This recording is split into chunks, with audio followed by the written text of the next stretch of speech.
T-Wolves hosting the Spurs, and the T-Wolves are 12-point favorites. The over-under is at 225.5. The T-Wolves are minus 770 on the money line, and the Spurs are plus 540. Now, these are the overnight odds. They're going to change the closer we get to tip-off tomorrow.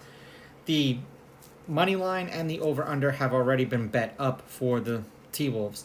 Now, as far as lineups are concerned, these have not been confirmed, but it's supposed to be Sochin, Branham, Johnson, Wembanyama, and Collins, who's listed as probable, and then Conley, Walker, Edwards, Towns, and Gobert. And it's a right pointer hip injury for Edwards. He's listed as probable, though, for tomorrow's game. They did play each other once this year. The T-Wolves won that game by 7 in San Antonio, 117-110. Head-to-head, the T-Wolves are on a 2-game winning streak. They are 7-3 against the Spurs in their last 10. The road team's on a 2-game winning streak, although the home team is 6-4. The favorite is 7-3 on the money line. The underdog is 6-4 against the spread. The over is hitting their last 2 games. The over-under is 5-5, and the over-under at 225.5 is 5-5.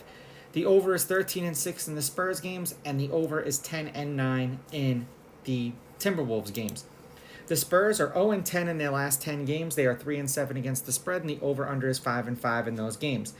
They are 2-2 against the spread in their last 4, and the over-under is 2-2. 230, 252, 272, and then 227. They lost by 6, they lost by 12, they lost by 2, and then they lost by 15. That's for the Spurs. For the T-Wolves, they're 8-2 in their last 10, 5-5 against the spread. The over-under is 5-5. The under is 3-1 in their last 4. They've won their last 4 games, and they are 3-1 against the spread in those games. 216, 209, 191, and then 240 points. They won by 22. They won by 3. They won by 11, and then they won by 6. And I believe Edwards was out for the last 2 games that they played in. So that does say something to their over-under and, them covering the spread, but they still did. I'll take the T-Wolves with the money line. I'm going to take the T-Wolves laying the points, and I'm going to go over. The Spurs are just awful. These are just my picks. If you disagree, please go with your gut, and please bet responsibly.